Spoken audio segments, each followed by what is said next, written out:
Wow, guys, Obama gets terrifying news after his ex-economic advisor leaves and joins the Trump's team. I need you guys right now to hit the subscribe button. Check out his channel description.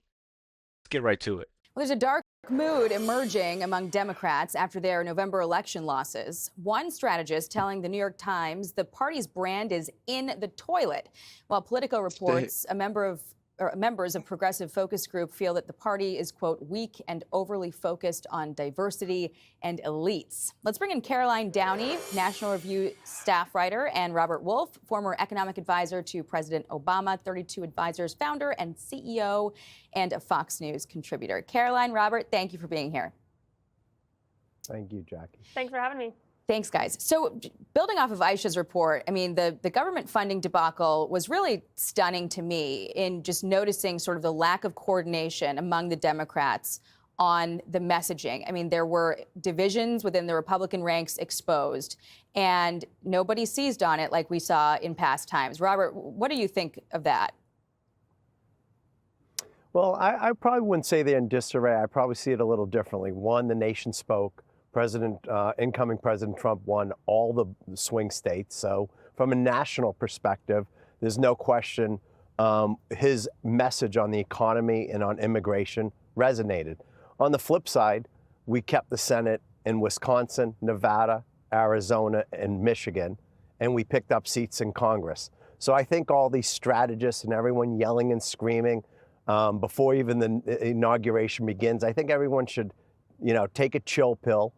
I think there are things we can work on with President Trump. I mean, immediately immigration comes to mind. Maybe there's a way to keep dreamers and then also do border security, physical and cyber. So I think this idea that woe is me, I don't think it holds fact.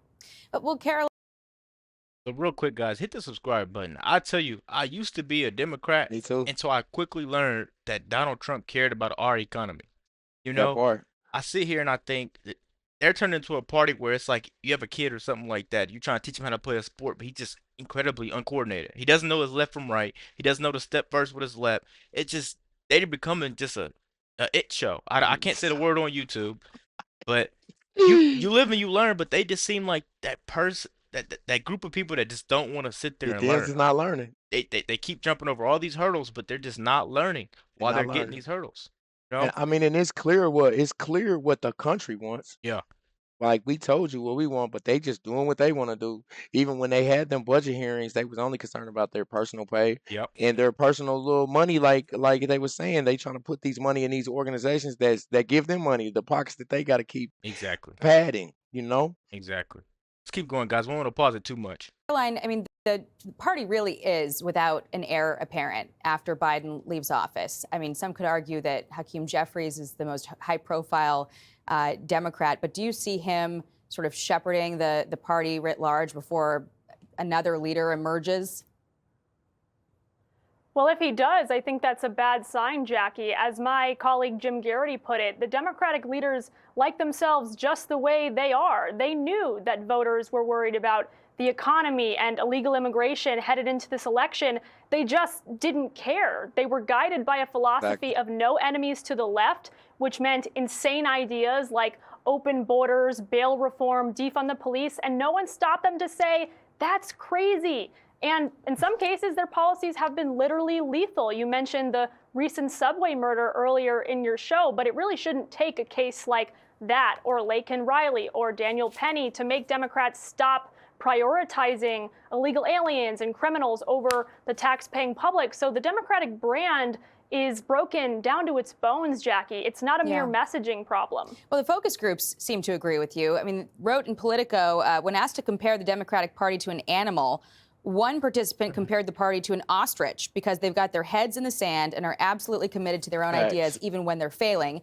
Democrats, and others said, are not a friend of the working class anymore. And Donnie. Yo, that was a good example with the Hakeem because basically, like she said, with the whole debacle with the Daniel Penny thing in New York, that was just an example of how the Congress in that city is not actually listening to what the citizens say. But it all kind of, even the illegal immigration thing I just seen Politico thing about Hakeem trying to figure out some type of measure to protect these illegals in New York. You're not listening to the New York citizens. They're not really for the people anymore, the working class people, that is.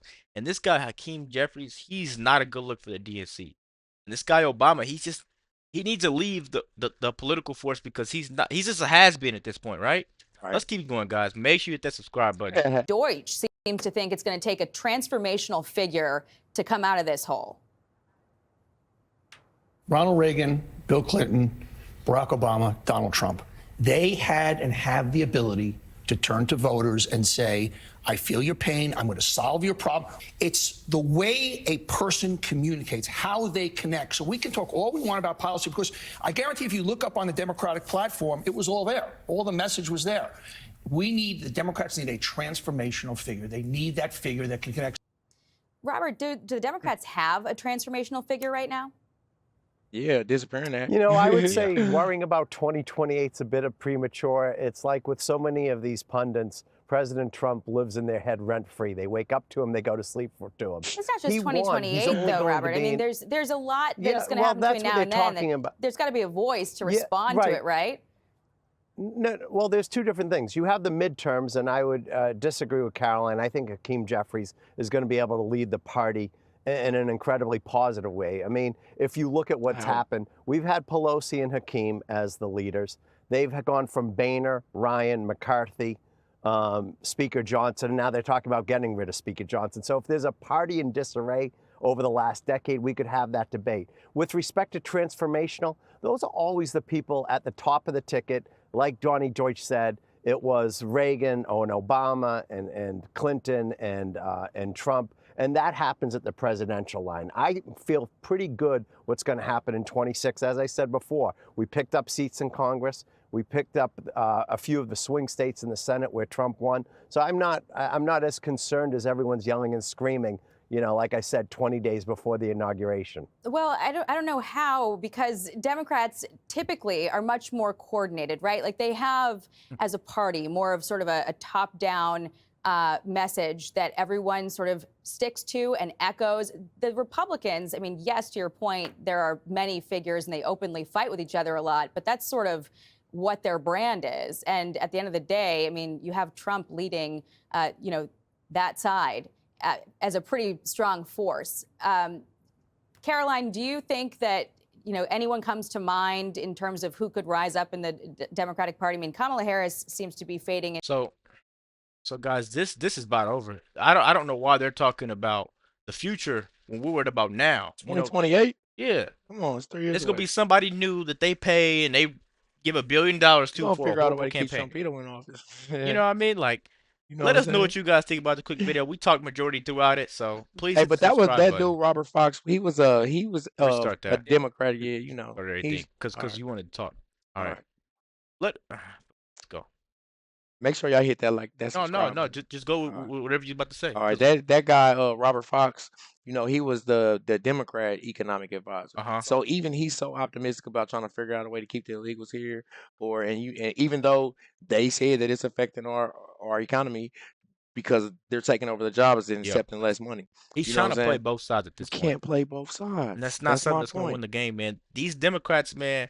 They don't even know what side they're on, and they're arguing with each other. They don't even know how to interact to get a plan, you know, enacted. And then to keep on saying you're the People's Party, and the people are yelling, "Hey, I need this, I need that." And you're like, "Hey, what do your illegals need?" Yeah, like what do the illegals need? Come on, man. Let us know what you guys think about this video. Be sure to hit the subscribe button. His channel's in the description. We're out.